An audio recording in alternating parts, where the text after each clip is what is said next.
Dave, thank you for inviting us to your village local. How's your year gone so far? Natural environment. I've had a blinding year this year, to be honest. It was one of those years where I'd put my name down for many sort of 4 or 5 tickets, and I've been waiting anything between sort of 5 years downwards for them. And just as it happens, they all came up at once. So I sort of looked at the tickets that were available and made a bit of a decision right at the start. I thought I was going to have a year fishing more for the scales on the fish than the fish on the scales. I thought I won't go for huge carp, I'll go for old carp, proper ones. One of these tickets was the Woolpack, and most of you probably heard of the Woolpack and know what's in there. It's got some real ancient Cambridgeshire warriors in there. And another one of the tickets is a place called Irchester. Now Irchester is it's strange. If you're in the Nene Valley, it's sort of Northamptonshire, everybody knows about Irchester and everyone wants that ticket. As you go wider out, it's not so well known, but it's a similar venue. It's a small syndicate, medium stock, but it's got these beautiful, beautiful old scaly mirrors and nice old Nene Valley commons. So they've been my 2 main waters for the year, and I think I've done really well on the pair of them. To get into the Woolpack, to start with, you need a winter ticket.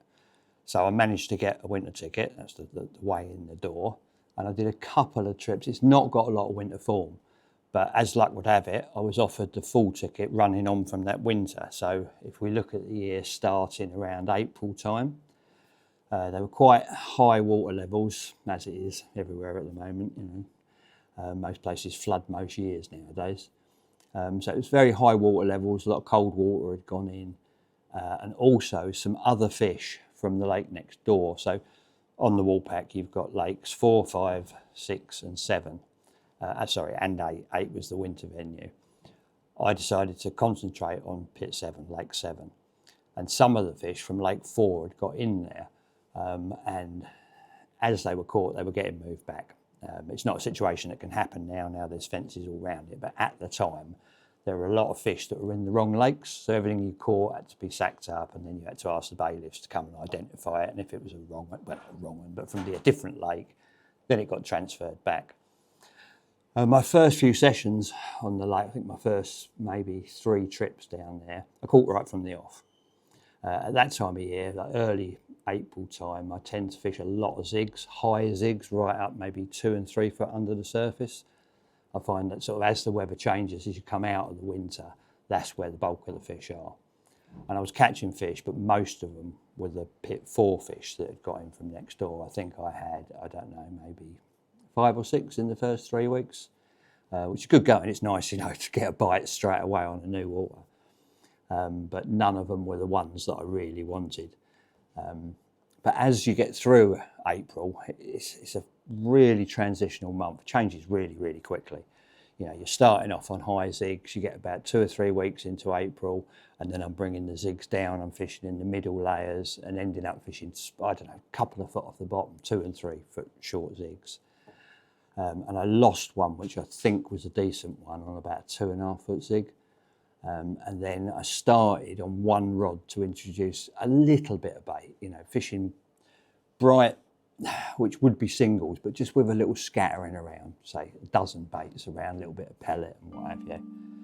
And on the first full moon of April, which I think was about the 21st, 22nd of the month, I was lucky enough to catch my first original proper Woolpack carp.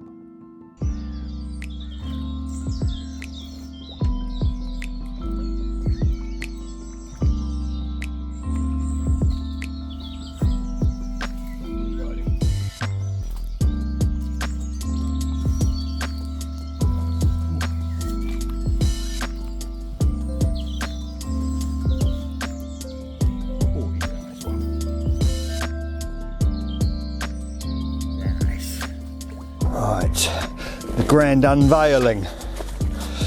What have we got?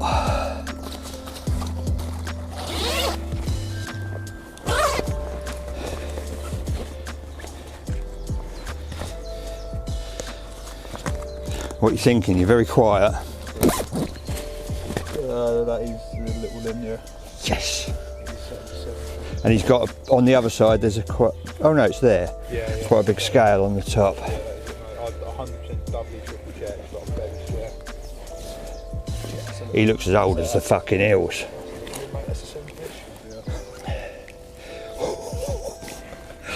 Oh, I'm over the fucking moon with you. You are exactly why we're in Cambridgeshire. Oh.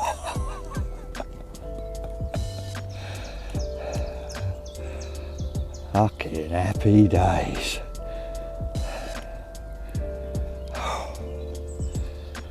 What a fucking perler.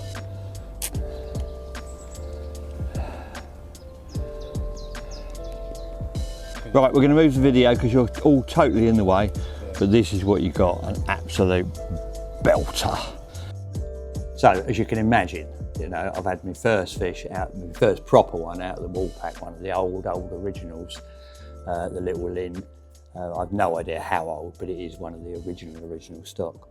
And I'm buzzing now, and I've had it on bait as well. So now I've got more than one string to my bow. I'm still using zigs, maybe one rod on a zig, 2 rods on bait, and I'm moving around a lot, and I'm catching quite regularly. But again, it's the particular ones that I'm targeting. I want those Pit 7 original fish. And the top end of the lake became a firm favourite of mine. Where I caught the Little Lynn from was the bottom end, the car park end, if you like. But I used to go up the top of the lake and see them an awful lot up there. Did quite a bit of time up there, again catching the Pit 4 ones. But it became obvious to me quite quickly that there's a small snaggy area. In the past, it never used to be a swim. There used to be a big fallen tree in there, but that was removed before I got there. And I used to see the fish in there a lot. They were very, very often in there. And I spent a lot of time sort of, say, stalking, setting traps, quite often fishing with just one rod in there, and keeping an eye on it, filming in there. You see the fish coming in, coming out on a regular basis. But when they left this snaggy area, they'd quite often go up to the top end of the lake. And there was one swim right at the top end, and if a southerly blew, southerly, southwesterly, they'd get in there straight away, instantly. Obviously, that became the swim that I focused on. It was a swim called Jerry's. But having fished it a couple of times and not caught, I noticed that I'd start off fishing in front of me. It's the end of the lake, wind's pumping in, there's a big reed bed there. Fish would start lumping in there, all exciting stuff. It's not a big lake, so everything's sort of up close and personal. But I'd always start off fishing where these fish were, up against these reeds. And throughout, 24 hours, my rods would go back because the fish would start showing back into the lake. And I noticed they were coming in and following the undertow and backing off. Not right down the lake, but just, so I'd start fishing tight left, leaning out, following them back down. Now on the other bank, there's a swim called the high bank, which is the last swim on the opposite bank. And it became pretty obvious pretty soon that that's where they ended up. They'd come down on the wind, jump a little bit, follow the undertow and stop in this high bank swim. And that's where I decided to set up my stall every time the wind blew a southerly. So one day I've turned up, the forecast is absolutely prime. There was no wind on the lake, but the forecast was for a big, big southerly. So rather than go down to Jerry's, I've gone on the opposite bank and I've gone into the high bank. There was no one in there, got myself all set up, just waiting on the wind. Guess where we are? Up the lucky tree. Thought we'd try that. I can't believe I've not seen one up this end. Right, just to throw a complete spanner in the works. Callum fished the car park last night, right up that top corner, and caught one of the originals, the triple row. Stunner apparently. Mid-30, proper one.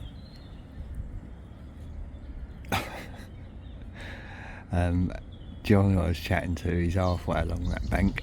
He's seen him up in the other corner, showing against the reeds, back of the wind.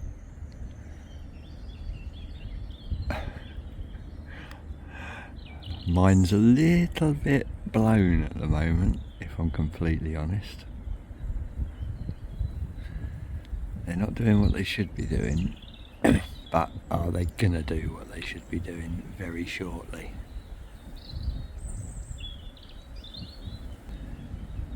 going to struggle not to move into that high bank swim, which is just here.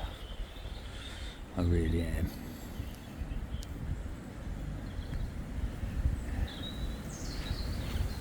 Gotta have another look. Early hours of the morning it started blowing in there. It was getting stronger and stronger and stronger. And sure enough, down to my left, opposite bank in Jerry's, I saw the odd head stick up. There was nobody in there. But rather than move round there like I normally would, sat on my rods and waited. Sure enough, by the afternoon, the fish had moved back out in front of me. I didn't have anything that night while it was blowing, which is often the way on the Woolpack. They like it at the end of a wind, so they'll move on the wind, but the feeding will come the next morning. And I hung it out and hung it out. It was actually my last morning of the session before I got my first bites. And my first take from there was another one of the originals. It was a common, I believe it's called Bertie's. I'm not 100% sure, but I'm fairly sure it's called Bertie's. 30-pound original common. I was absolutely over the moon with it. Now, normally, when I do my normal sessions, I usually pack up on the going home day because of traffic and that, and leave about 10 o'clock in the morning. But everything just looked bang on. The fish had stopped showing, but there was these little patches of bubbles coming up in the swim, just little bits of fizz. And I knew there was still a chance. It was past the normal bite time. I don't know, maybe it was sort of 10:30, 11 o'clock. Everything else was packed away. I just got the rods left out there. And I got another take, same rod that I'd caught the Bertie's common on, that I'd recast on the same little spot. Beautiful little clay spot out there. As soon as I hooked into this fish, I thought, oh, this one is something different. I wasn't expecting anything of this time. I packed everything away. Just done a goodbye video. Good old boy. And away it went.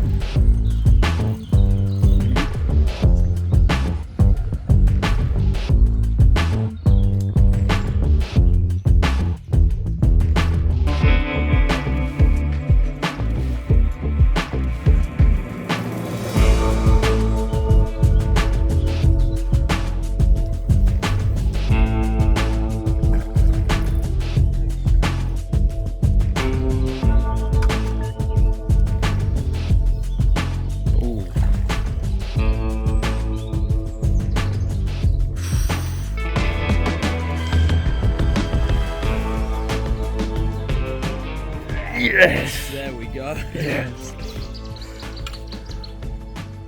Fuck, that was a fight. He was glued to that corner, wasn't he? Fuck's sake. Jesus. The fucking size of that! What the fuck is that? Thank you. Right, moment of truth. I can't lift him, somebody stronger than me can have to weigh him. But I can. Yeah, no.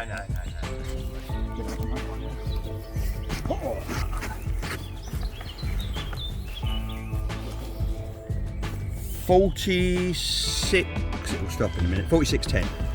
Good. Lovely.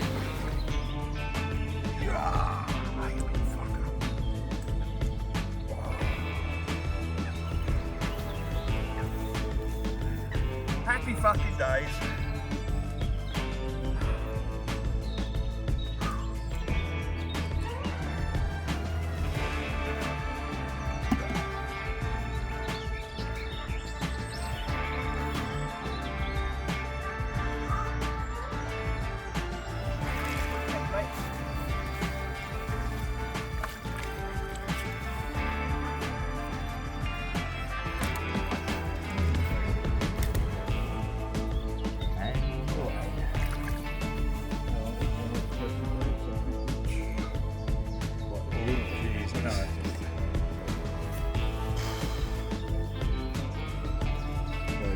You can't mistake that when you see it in the water, innit?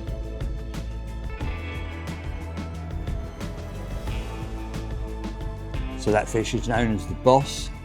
It is actually the biggest fish in Pit 7, but going back to the originals and the newer fish, the same situation. I mean, it's a very sought after fish. I've dearly wanted to catch it because, as you've seen, it's absolutely beautiful mirror and the biggest one in the lake, which you always want to catch, don't you?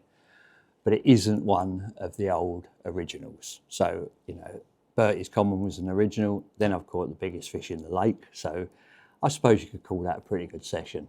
And the spring was going very, very well. I was now into, I don't know, maybe 6 or 7 sessions, and I'd yet to blank. So everything was on my side.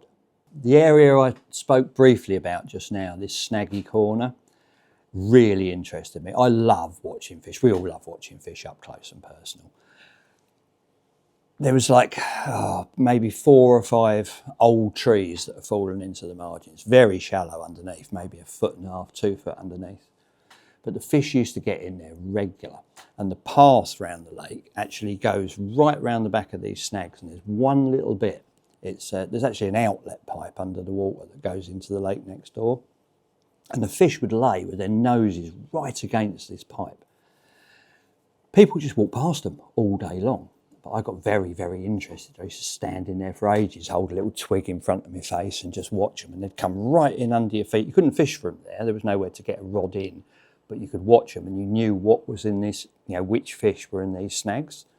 And I used to spend a lot of time in the day when it was out of bite time in there looking, trying to really differentiate between, the pit 4s and the original pit 7s. And there was also a couple of fish from 5 and 6 next door, which has got some real target fish in there.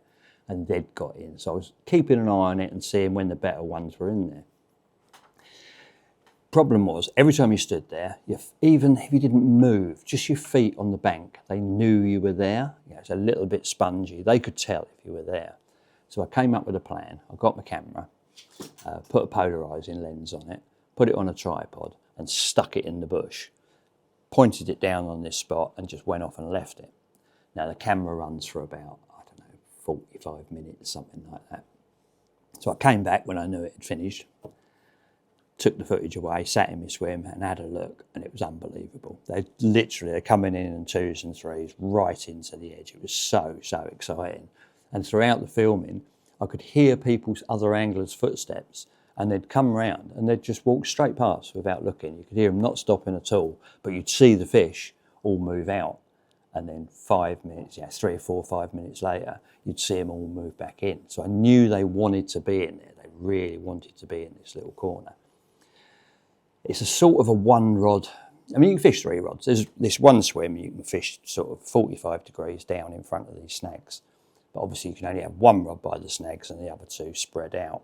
Now, I'd caught fish from here on zigs earlier on in April. I didn't fancy doing it at night. The swim itself was quite badly flooded. It was like a little, not a jetty, but it had like sort of wooden sides, been filled with earth and rubble and what have you. But it had about, 8-10 inches of water in there. Didn't look like a good area to fish at night. I thought the fish would probably leave as it got dark, which wasn't always the case as it turned out. And you'd have to be right on your rods. So I started fishing there a little bit in the day, and this one particular session, I'd gone in there, I'd baited it up, I'd fished only for a few hours, just with 1 rod on the end of this little pontoony bit. Come the evening, a couple of people were turning up, and there was a swim I had my eye on right in the middle of the lake, and I'd seen fish there, I'd seen fish showing, I'd seen fish fizzing there. I knew it was going to be a good spot, but I sort of wanted a bit of both. I wanted to guarantee I could get back in this swim the next morning, which you can't in the snag swim. Anyway, I put a few handfuls of bait, nothing much, just a little 10mm fish meal, a couple of handfuls down the edge, and I left it till right last knockings. And then I pulled out and I went round the side halfway down into this other swim and got myself all set up. I was doing a bit of filming at the time, I had a couple of guys with me. It was all a bit awkward, it was a small swim, I was trying to get a camera crew in there, but I really, in my mind, I wanted to be back in these snags. So I settled myself in there for the evening, had a couple of liners throughout the night, and just going back a little bit, just on dark, I got a text from Matt from Total Carp. He also had a ticket for the lake, saying he'd popped up there, he'd seen my car, where was I, etc. I told him where I was and I said, where are you? He said, I'm in the snaggy corner. I've just turned up, I've slung a bait up the margins, I'm only here for the night and I'll be off in the morning. I thought, is that going to ruin it for me? I thought, no, probably won't. Anyway, first light, I get a phone call from Matt. He's got one on the bank and it's an absolute belter. It's one of the old originals in there. It's a common, it's called Houdini because it disappears for years at a time. It's a real rare one. So I've wandered up there to take some photos and a little bit of video for him. And I had to ask, didn't I? I said, do you mind telling me exactly where you caught that? And he just leant out and he went, no, just down there by that bush. It was exactly where I baited. And I was totally and utterly gutted. I was distraught. I thought, had I just stayed put, not saying I would have caught that particular fish, but it came off of my baited spot. So I was a bit dejected, went back to my swim, chatting to the cameraman about it, telling him a bit of doom and gloom. And as we sat there, I'm like, sort of like this, oh God, miserable, right hand rod busted off.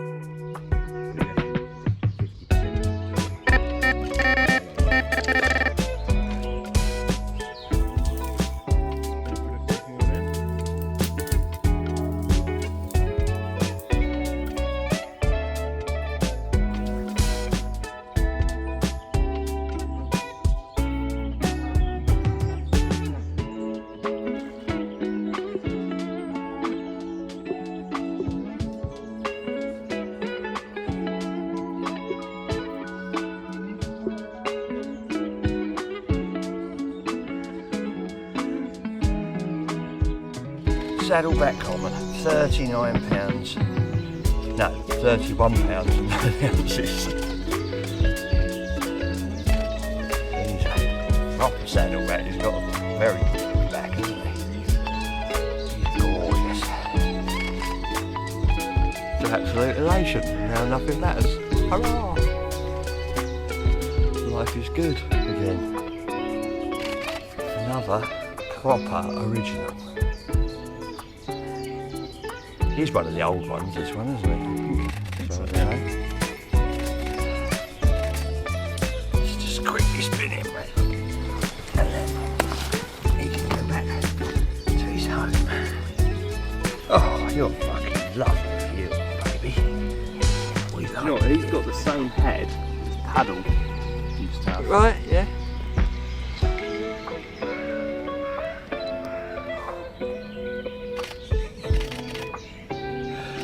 I'm fucking loving it here. Lift his head a little bit. So obviously, I've had the Saddleback Common. That is one of the A team, if you like. If you'd have asked me before the session, I think I missed out on the Houdini by not being in the swim at the right time. Which one of the two I'd want, I don't really know. Both, I think, would be the answer. But I mean, what a way to come back. I was like, the depths of despair having missed out on Houdini, and then I've caught the Saddleback Common, so all was right with the world. And over the next couple of weeks, I think I had a week, maybe 2 trips left, because I had a trip to Thailand coming up. Now, I wouldn't ever go on holiday in May, but we joined in someone else's trip to Gillam's. So unfortunately, I was going to be away for 2.5 weeks at the second half of May. So I finished off my little bit of time, before the holiday, right up to the last minute on there. But I knew the spawning was coming. These fish were using these snags, and it became really obvious. They were getting more and more of them going in there. They were looking plump, and spawning was going to happen. So I was hoping that these fish would spawn while I was in Thailand. The lake had shut, and I'd come back, and it would all be perfect and open and over. But it didn't quite happen like that. But when I got back from Thailand, it was sort of done. The fish were in that limbo mode. They were bang ready to pop. So I started looking for somewhere else to fish, which was when I went to Irchester. Like I say, it's a ticket I'd got. I didn't know anything about the lake.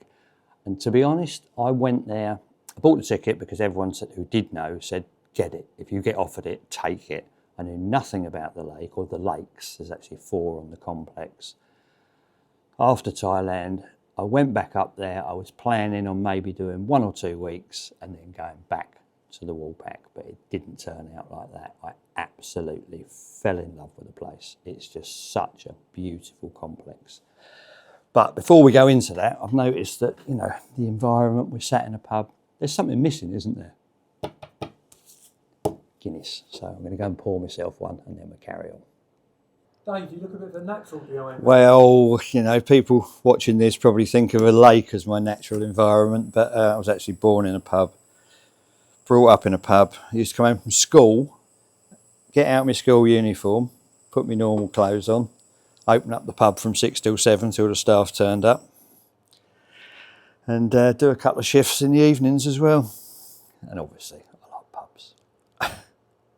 And Guinness. It's just the perfect drink, isn't it? You've got to wait there, you've got to do it perfectly. You can't just pour a pint in one go. It's all about the timing. Lovely old job. Right, we're nearly ready to carry on. Right, here we are. Now it looks more like a pub. Now it's beginning to look a lot like Christmas. Cheers, people. That's better. So, Irchester, in the Nene Valley, very well-known ticket. Like I said before, outside the Nene Valley, not so well-known, I don't know why. It's a complex of 4 lakes, 3 of which are really of interest, if you like. One's more of it's a tench syndicate. It's got carp in it, but it's not, it wasn't one of the main lakes. There's a large lake of about 18 acres. There's one of about, I don't know, I suppose it's about 10. And then there's a smaller one, the Carp Lake, which is about, I don't know, 6, 7 acres, something like that. Beautiful place. My first impressions of the complex, I couldn't believe it. I got there. It's so natural. There's not a jetty, a bit of wood. There's no chip-ins or anything like that. It's all mown. So it's very long, wild grasses with these beautiful short grass paths all winding around the complex. A lot of the trees have got ladders bolted up or roped up to them, so for fish spotting, which is great because I love a bit of tree climbing, but a ladder's an awful lot easier. And like I say, I went there originally just for a look and a couple of weeks until the fish had got the spawning, at the Woolpack had got the spawning out of their system. But I just fell in love with it. It was just gorgeous. There were a couple of trips on the big lake. I kept walking around this little car park lake, which is got a reputation as being the hardest lake on the complex. Very low stock. I think it's got 16 fish in there and about a similar number of ongoing stockies. They breed their own fish there. So although, the VS fish are lovely fish, they've been in most of the lakes I've fished. Nowadays they're quite a popular stock fish because they're really nice fish. But the fish in Irchester weren't. They were homebred fish, gorgeous fish. So you've got a total of about, low 30s of fish in the lake, 30, 32, 33 fish in there, 16 of which you want. And I'd walk round this little lake, and every time I walk round, I climb, there's a ladder at each end. There's 3 ladders on there in all. I'd climb all 3 ladders and have a look and then go back to the big lake. And every time I looked, I saw fish. They were very, very easy to find. Not so to catch, it's got a reputation. It's small lakes, it's typical small lake. Gets pressured, fish know what's what, and I'd been told by, locals, regular members or what have you, a certain set of sort of, not rules, but the way the lake fishes. Don't cast at the fish. If you do, they'll go off, bait and wait, don't spot on them, they don't have floaters, all the normal stuff you get told. But after about 2 weeks of seeing them, on the 3rd trip, I thought, I'm going to have a go. I sort of knew in my mind that I wasn't in a rush to get back to the Woolpack now, because some of these fish are stunning in the Car Park Lake. Well, across all the lakes, but in the Car Park Lake, it's got a higher density of mirrors, and they are absolutely gorgeous looking fish. First sort of proper sighting I had, I think it was a group of 3 mirrors that came past, and I could see them crystal clear. I could see every single scale on their sides. One of them was a linear, it's a half linear. It's got a bar of about 5 or 6 scales down one side. It was right under, I was up the ladder and it was right underneath me. And I'm looking at this fish and I'm thinking, you're a good mid-30, upper 30. And then another one came in behind it, a really dark fish, real black on the top, far bigger. We're talking upper 40, which as it turned out was the biggest fish in the lake. Now this particular fish, I'm sure all of you know the black mirror and remember what the black mirror, the Colne Valley black mirror. it's a dead ringer for it. It's like its brother. It's a little bit leaner, its shape is a little bit longer and leaner. It's the same coloration. It's even got the scale, 2 little patches of scales in exactly the same place around the back of the gill plate and halfway down the flank. Unbelievable looking fish. And I just thought, I have got to have a go for these fish. You can see them that easily. I thought they can't be that hard to catch. Now, I'd done something straight away, which may sound a bit odd, but I wanted to know for myself if all the legend of the lake was true. You couldn't spawn and you couldn't do this without scaring the bejesus out of them. So I had my barrow and gear with me. I got a spod rod and I filled it full of floaters and I climbed up the top of the ladder. Now, it's quite a big ladder, I suppose it's 18 feet or something like that. So I'm 18 feet above these fish with a spod rod full of mixers. There was these 2 bigger mirrors and there was a couple of half decent commons and a couple of stockies came in to join them. So I underarmed from the top of the ladder up this tree, the spawn right on top, over the top of them, trapped it and just dropped it, bang, right in the middle of them. And I thought, they're going to, waff, they're going to be gone. And to a fish, they all just spun and looked as if to say, what was that? The floaters came out and 2 of them came straight up and started nailing them, proper Pac-Manning them off the surface. And I just thought, oh, here we go. It's not all true, carp are carp are carp. And in the right situation at the right time of year, as this was probably now the 2nd week of June, something like that, I would imagine, around then anyway, summertime, nice and warm. And they loved it. They absolutely loved floaters. Nobody else was floater fishing on the lake. Those first 2 weeks on there, I think I hooked 4 off the surface, landed 3 of them, and had 1 on a zig because the birds were really keen on the floaters, the ducks, the swans and everything. So I was fishing 1 on a floater rod, spodding over the top and fishing a zig about this far below the surface so the birds wouldn't have it, and I had a bite on that as well.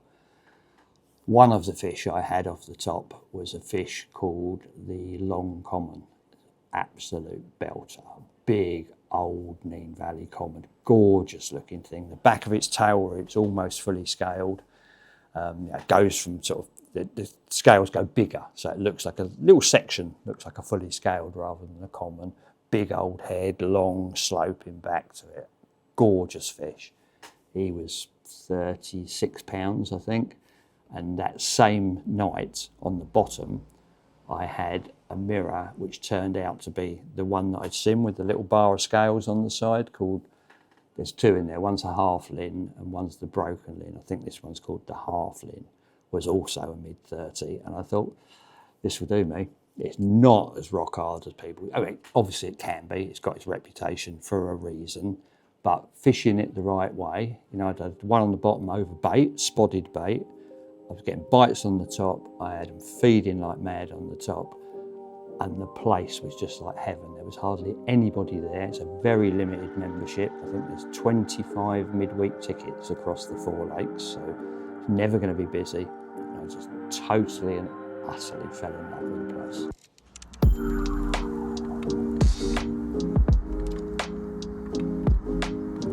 There's one. But there weren't even any stockies in there at the moment.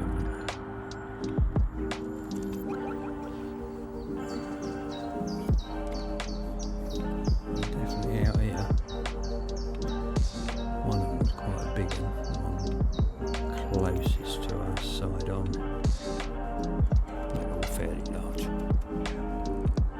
Oh, he just stuck his head out. That was the white tipped common.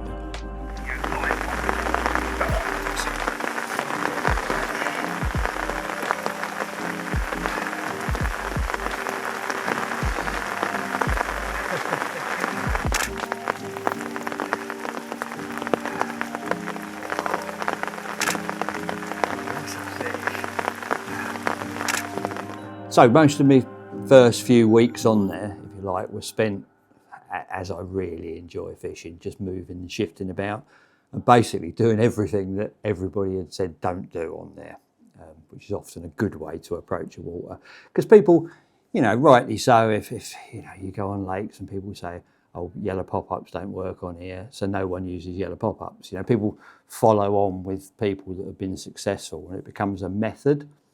But what I was doing was fishing against the legend, against the method, if you like. I was spotting on top of fish, I was floater fishing, I was doing all the things that people said don't work, and they work very well. But I was also aware that being a small lake, I hadn't got anything going. I'd got nothing to hang my hat on, if you like. I'd got no base. I wasn't getting fish at night. It's not so much stalking fish, but I was, you know, actively chasing each bite. Now, every morning when the fish started showing, or when they first appeared, more hitting the surface. They'd always hit the surface in the same area of the lake. Now, I'd had a few pullabouts in this bit, you know, plumbing about out there, and it was really weedy.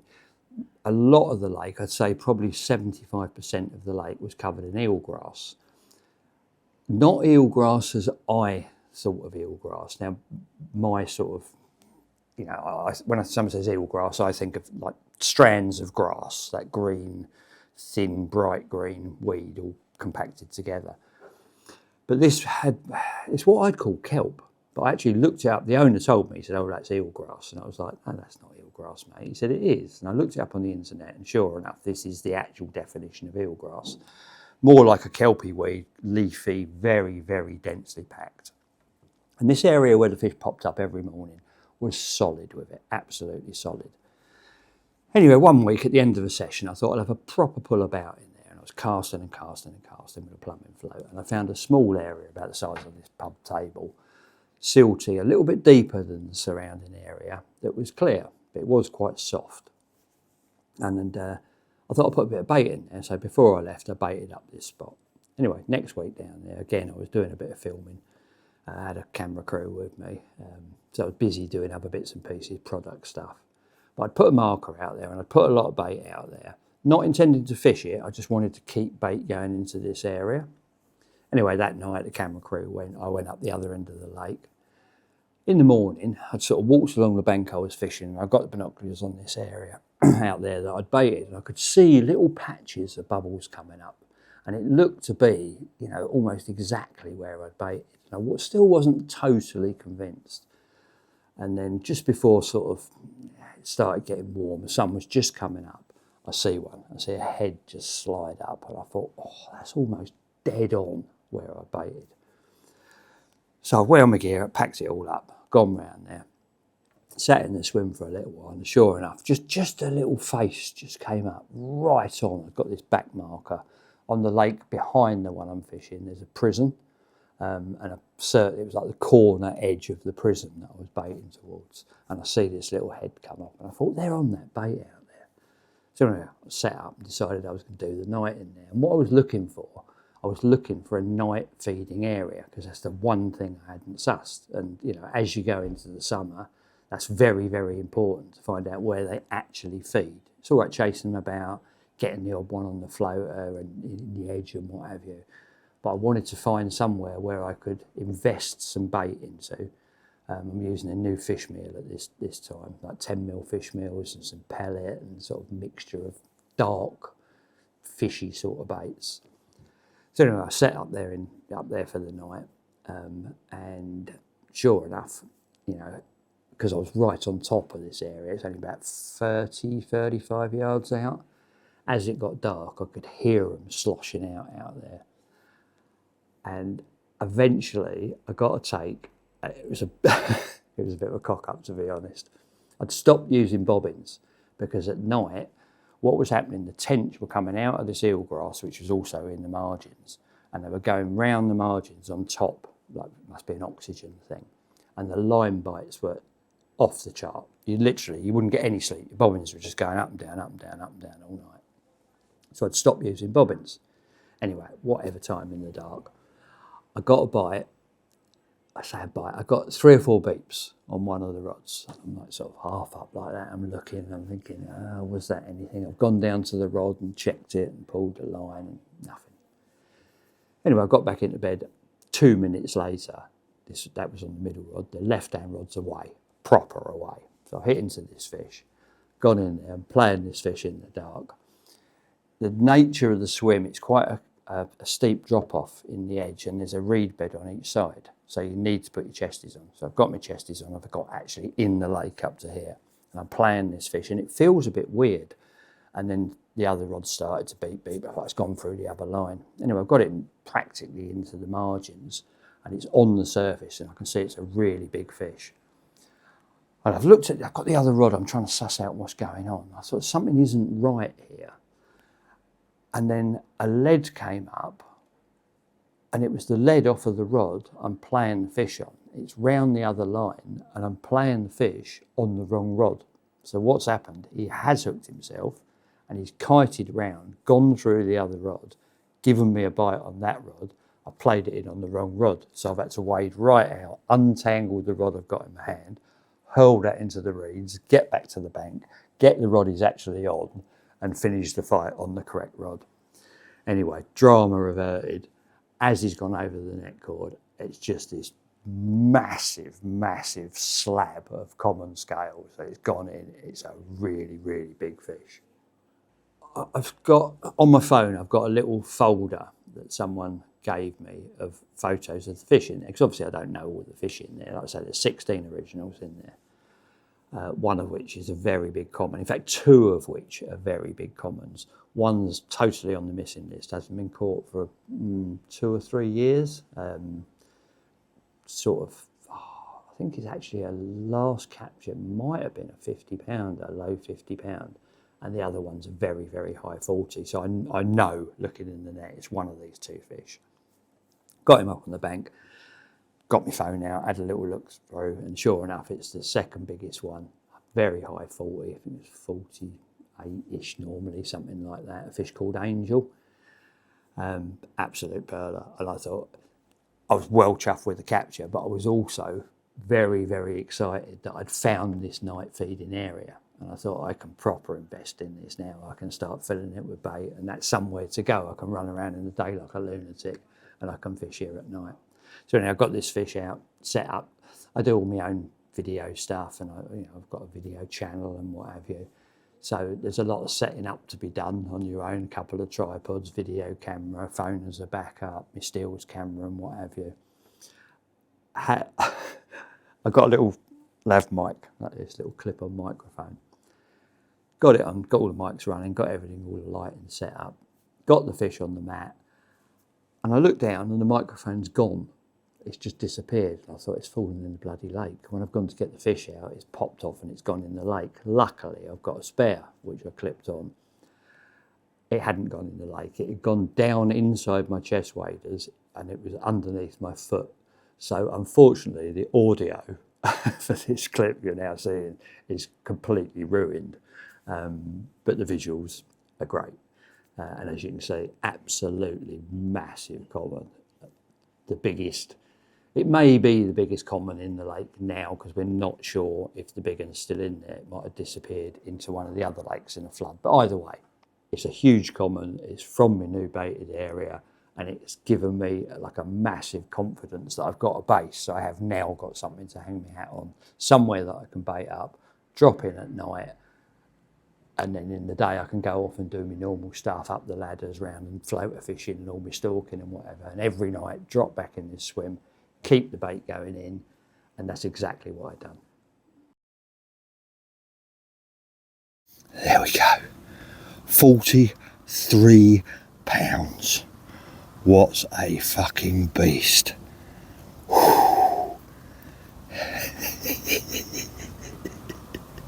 He's a monster.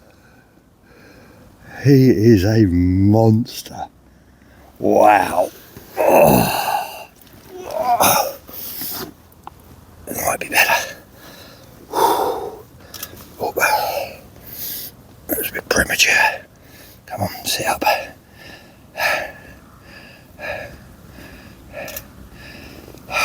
So the following morning, after the common, after Angel, the big common, I had another fish, a stocky, can't remember exactly how big, mid-20 I think, whatever, from the baited patch in the daylight. So that just reinforced it. I thought this is where they're feeding. I kept the bait going in, over the next couple of weeks, and had a couple more, nothing major of note, but you know, I was catching fish off of this area at night, doing my business in the day, dropping back in there at night. Like I say, luckily, very, very quiet lake. There were 2 other regulars on there midweek, both of which I knew, and it got to a stage where people were leaving this particular swim for me, which is nice. You know, you get a small syndicate and you're very close, and you all get on, your friends. You can get away with that sort of stuff. You know, I said, this is where I'm sort of setting my stall for the bulk of my fishing, which is not the way I normally fish, but I knew it would pay me back. And we were coming up to that period, the next full moon, and I thought, you know, this is going to be the one, really. I think it was, what would that have been? Would it have been the September moon by then, the big one? Harvest moon, I believe it was. And I was up in the baiting. I was putting in quite a lot of bait. And the thing I'd noticed is my one spot, which I was squeezing 2 rods on, was now big enough for more rods than I was allowed to use. You know, it's a 3-rod water. You could have fitted 5 on it. They were definitely feeding on it, and they were blowing the weed out and feeding on the edge of this eelgrass and expanding the spot. The central part of the spot, which was very, very soft silt, was now rock hard, totally different. And when you get that situation, you know it's on. You know it is absolutely bang on. You cannot give them enough bait. Although there's only like 16 originals, 30 odd fish in total, not a great, no bream, a few tench. So I knew it was the carp doing this. They were changing the topography of the lake there. They were digging it out down to bedrock. So when it got round to the full moon, my favourite night of the year, or it was coming up to the full moon, sorry, this was about a week before I was in there. I thought, you know, everything's prime. It's really, really lining up here. Now, I've mentioned that there was one fish in there, the black mirror lookalike. This fish called April. That's the target. That's the one I want. But I had a second target in there. There's a fish called the fully scaled. It's not a true fully scaled, but it's called the fully. It's an ancient old thing. It's got all the bits you want on a carp. You know, it's not perfectly symmetrical. It's not perfect in any way, shape or form. The scales is like someone's got a big bag of scales and just thrown them on haphazardly. There's big ones, little ones, there's all sorts. It's a gorgeous looking fish. I'd only seen a photograph of it, never seen it on the bank. And I think it might have been a week before the full moon on there. I've had a bite in the night, playing this fish again, chest waders on, I'm out in the lake, in the dark, and it's very quiet up there, and it's that sort of spooky call, you know, you're out there, middle of the night, I'm the only one on the lake, and I'm playing this fish, and it's come up, and as it's gone over the net cord, I've just seen this big burst of every sort of size scale you can imagine. I just thought, that's the fully. You know, I have caught the fully. I've looked in there. It's just an absolutely gorgeous fish. Got him out, got him on the mat, couldn't believe it. And I was expecting this fish, from what I'd heard, to be, I don't know, 36, 37 pounds, something like that. Bizarrely enough, the night before, I was talking to another angler, and he was talking about his friend who'd caught this fish that time of year. I think it was the previous year, and said it was over 40 pounds. And I was like, oh my God, I didn't know it had ever been that big. So I was a bit whoa, as I put it on the scales. And sure enough, went straight past the 40 pound mark. Absolutely, I was just blown away. This fish is incredible. So obviously now I'm massively confident in this spot. I think I had something on the next week. It was a charity event somewhere, and I couldn't fish. It was on the weekend, the charity event. And my ticket on Irchester is a midweek ticket, but it starts Sunday mid-afternoon. So that's when I always turned up, because by now I'm getting very protective of my area. I'm making, normally I just rock up sometime Sunday, but it wasn't like that now. I'm getting there a little bit early. I'm walking around the lake, but not walking too far from the swim I want. No one was fishing it at the weekend. And like I say, the other lads who knew were leaving it to me, but still I'm getting paranoid now. I want to be in this swim. But I had this weekend charity event, so I couldn't get there until the late Sunday afternoon, I think it was. But what I'd done, I went to the lake on the Sunday, I don't know quite how it panned out. I'd baited it. Oh no, I went there on the Friday on the way to the charity event and put some more bait in because I don't usually fish the back end of the week, but my ticket allowed me to be there. So I went on the Friday and baited it up, and then got back there sort of as early as I could on the Sunday, but it was after the start time. But luckily everyone had left it free for me. Well, I say everyone, there was only 2 other people on. And this was the harvest moon. This is, in my fishing calendar, this is the single most important night of the year. That is the harvest moon is the one. I'm not mad on moon phases. I know I'm making it sound like I am. I don't do the new moon and the first quarter and what have you, but the full moon, it's just something in my head. I have to fish every full moon, and I really, really have to fish this particular full moon. And I got in there for the harvest moon. I was on my baited spot. Everything was just perfect. Now the moon came, the moon went back down, nothing. The night passed by without a bite. I was getting a little bit anxious. The sun had come up, it was the morning. I'm thinking, we've only got a couple of hours of bite time left. In those last 2 hours, I wouldn't call it a double take, but it was very, very close. I had a take, played this fish. Now, April, the big mirror, the black mirror lookalike, has got a reputation for fighting like mental on the surface. It strips you, goes all over the lake. I'd hooked this fish, it beat the hell out of me. It was bow waves going across the lake, and I'm thinking, this is it. I'd been ticking them off one by one. There'd been a few other fish that I haven't mentioned in between the captures I have covered. I was doing very well. I'd had a lot of bites, and I thought, this is the one. It often happens like that, when you're on a roll, you get them off of a list, I don't know why or how, without any repeats. Anyway, I'm playing this fish. I am convinced this is April. This is the big one. Chest is on, out in the lake. As it's gone over the net cord, it's a common.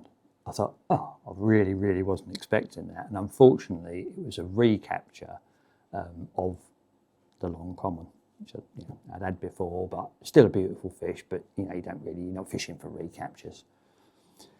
Got it straight out. I thought I'd do a little bit of video for the video channel on there. Just got it on the bank, click, done a few shots, done a little bit of video. I've got a sounder box next to me, bang, the sounder box is away. So I've wrapped it up quick, slid it back, in again. I thought this has got to be the one. As it turned out, it wasn't. It was another common, but it was a common called the patch common. It's been caught twice in 5 years. So proper special one, low 30, absolutely gorgeous fish. And the spot was rocking. And I carried on like that fishing that area for, I don't know, a couple of weeks after that. And then it became apparent that the thing with spots, if you create a spot with bait, it starts off as a natural spot. You put a lot of bait in, the fish get in there, they strip it out, it gets hard, the silt all disappears. They have a prime time, and then they get too big, they get too blatant. The fish still visit them, but the rigs become really obvious, the bites drop off, and I had to find a new plan for the rest of the year. Ha! Good morning, full moon carpers. We have a full moon carp. It isn't April, but it is one of the originals, one of the 16. Oh, hang on a sec, got to keep remembering to do that. Yes, it's one of the 16. It's lovely. It's a common. It's known as the patch common, I believe. It came out about a month ago. Marky had it, and prior to that, it hadn't been out for 5 years. I was getting everything ready. Got the cameras ready. Went to get the bucket of water. For some reason, I'd taken these back off and put my Crocs on. I sat on the bed because I didn't want to get the bed wet. So I went down to get the bucket of water, slippery Crocs, slidey bank, feet up in the air, bosh, straight in the lake. Dropped the bucket of water, all the water, like half a gallon, went up in the air and landed on my head. So, typical Laney disaster. So I had to get changed first because I was instantly freezing. It's a little bit late in the year for falling in the pond. But we have an original, which obviously completely changed my mind about everything. It was off my new spot, so I've had tench and carp off of there and seen fizzing on there, off the shallow spot. So yeah, we probably will be back next week after all. So here he is, Patch Common, but because he's got a patch, as you'll see on this side. You might see if he behaved enough for me to even pick it. Oh, both sides.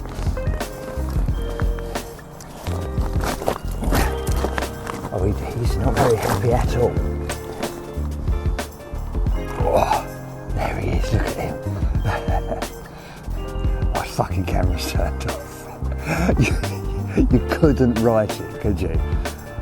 Instead of it. You really couldn't fucking write it with that camera. Every time. But there he is. Patch Common, my silvery one. Proper old Neem Valley Common.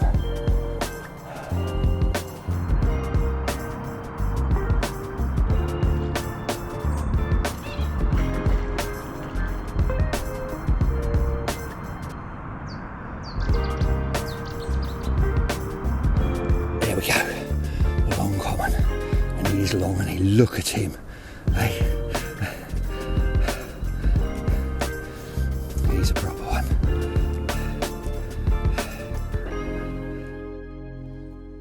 So with my main sort of baited spot drying up as it was, to be honest, I wasn't too upset about it because I'm not a one swim angler. Although I was catching fish from there, I was getting bored of the scenery. I just, you know, I'm mad for moving swims. I love, you know, dotting about the lake, doing this, that and the other. So I wasn't too upset about it. But what had happened just after the sort of harvest moon, we got the first big rainfall of the year. Now, the River Nene runs through the valley. You know, it's the Nene Valley that this lake's situated in. And they've got a system of locks, weirs more than locks. And what they do is they electronically hold back water to stop it flooding through Wellingborough or wherever. So when the river gets high, somebody sits there at a big bank of lights and controls the water. Now where the lakes are is actually floodplain. So what happened is they let the water build up there, it burst the banks and it flooded the entire complex. I was there when it flooded. It's mad. It's quite scary how quickly it can happen. I was fishing, I was actually in this swim, it's called the Wires, the swim that I fished, my baited one. I was in the Wires. And a friend of mine, Marcus, was fishing on the other bank with the other lake behind him, which is called the Prison Lake, because as I said earlier, there's a prison over the back. So you've got the prison lake, and then the car park lake. And he came round to me, I think it was about 1:30 in the morning, and shook me bivvy. I said, Laney, he said, we've got to go. I said, what do you mean we've got to go? You know, bite time's 4:00 in the morning, I ain't going nowhere. He said, oh, I think we've got to leave. I said, let's have a cup of tea and a fag and have a chat about it. And he's Marcus is very laid back, but he was very, very anxious about the fact that we had to leave. He lives in this area as well, so he's well aware of how quickly things can happen.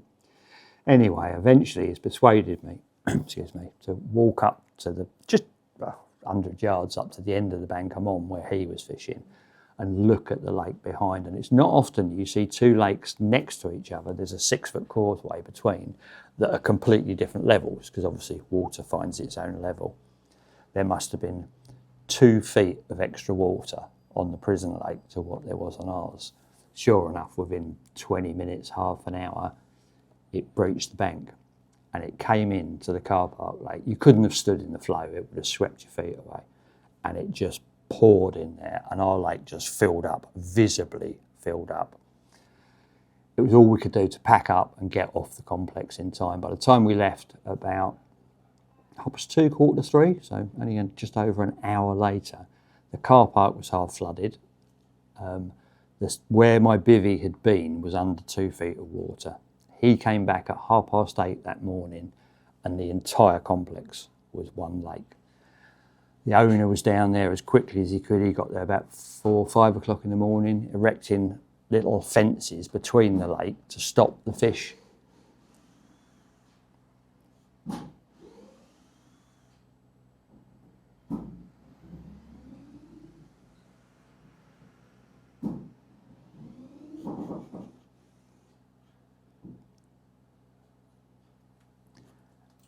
I think that's it. It was just a hinge when it was screwing up. Yeah. Is it still rolling? Right. I'll overdo that a bit. The owner was down there early hours of the morning erecting like wire fences to try and stop the fish crossing over the causeways, you know, from swapping lakes. It was like a Woolpack scenario all over again. Yeah, the entire place was just one big sheet of water. So we had a couple of weeks when obviously the complex was shut. You couldn't get anywhere near it. The car park eventually totally flooded, 2-3 foot deep, went up the path towards the gate. So we had to pull off for a couple of weeks. Now, when we returned to the lake, everything had changed. The fencing between the lake hadn't been as successful as they'd hoped, and it was a bit of an unknown. Now, I noticed straight away, I found a big group of fish, maybe as many as 15, 18 fish, all in the bottom of one little bay. I was up one of the ladders, and I'm looking down into this bay, and I can see these fish. I didn't recognise any of them. A couple of them were very big fish, you know, sort of up to 40-pound class fish, high 30, maybe 40-pound, two of them. There was a mirror, a very, very pale mirror, and a common that I put at about 38, 39 pounds, something like that. There were a lot of smaller fish, which blatantly didn't belong in there.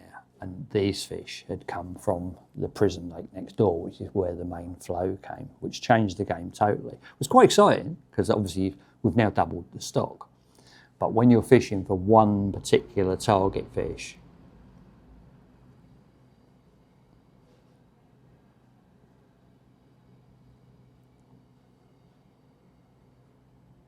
That one's full up.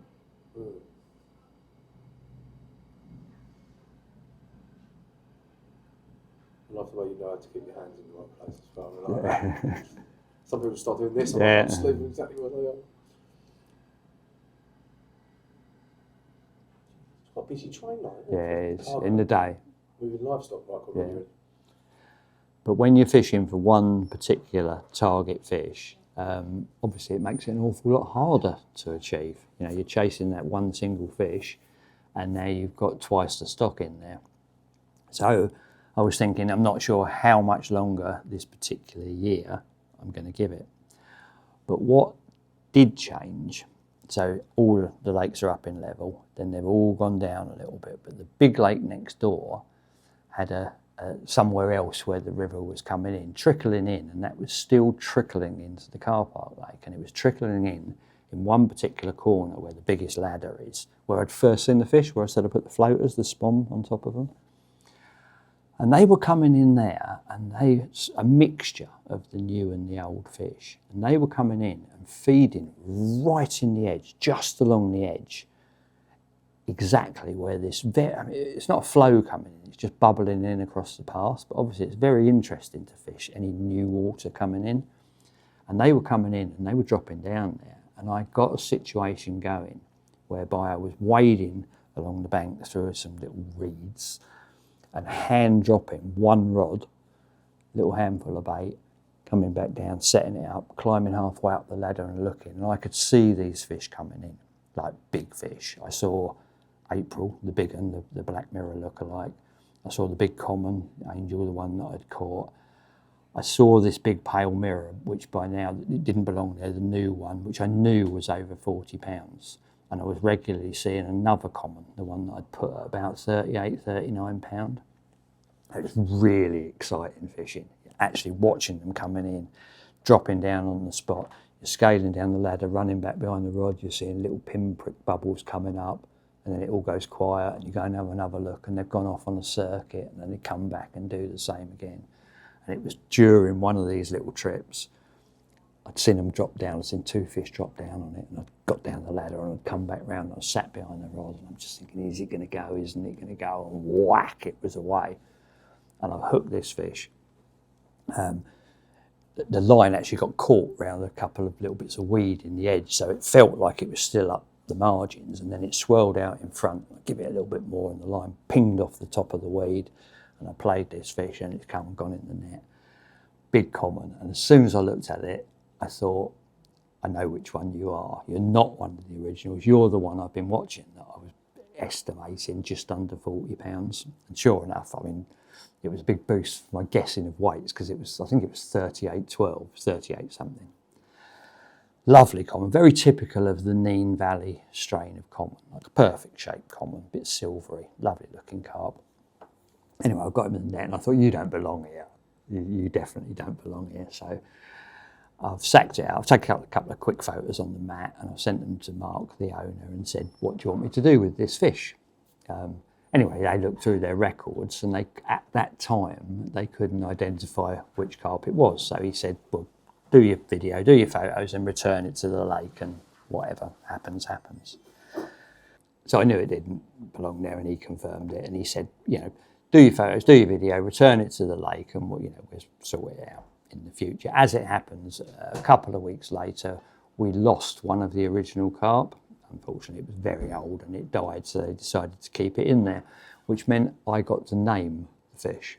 Now, I thought, because it had no name. They found out where it came from. It was an original an original carp from the prison lake. So I sat and I thought about it and I thought, I don't just want to call it, you know, Laney's or the Silver Common or whatever. I want something with a little bit more of a twist to it. So I thought about it and I thought, I know, I'm going to call it Ronnie Biggs. So I phoned up the owner and said, right, I've decided I'm calling it Ronnie Biggs. He said, what sort of a name is that for a carp? I said, it's the perfect name. I said, if you know the story of Ronnie Biggs, the train robber, escaped from prison, over the wall, and went to Spain. So it's perfect. He's escaped the prison lake, he's come over the causeway, and now it's going to live in the car park. So hopefully he will forever be known as Ronnie Biggs. It's a perfect name for a carp, a lot more inventive.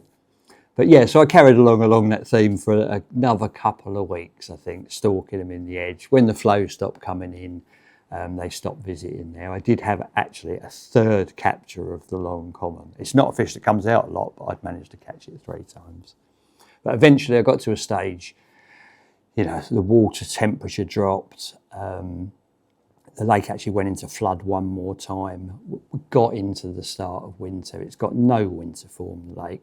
It was shutting up shop. So I look back on my year, you know, I joined the lake or fished the lake with 16 originals and a similar amount of stockies, plus the ones that got in.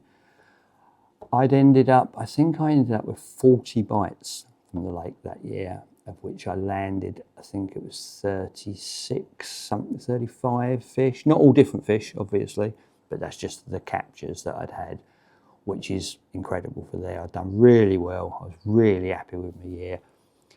I didn't catch April, but that, in a way, that's a good thing because that's where I'm going to be.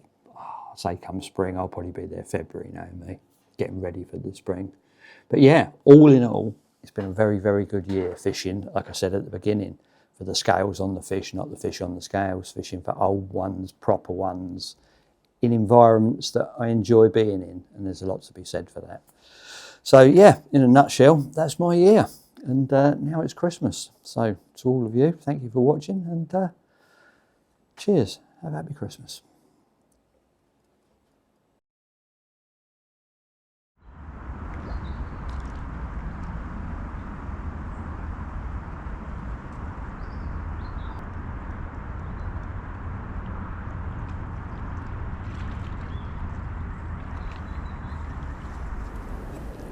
What a corker, eh? Oh. Oh.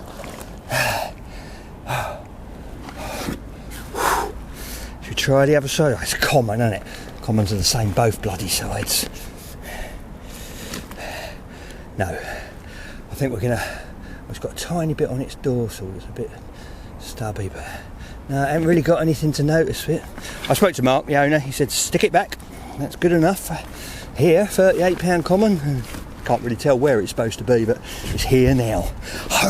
And he's let me do the extra night, and so is the missus. So we're staying put.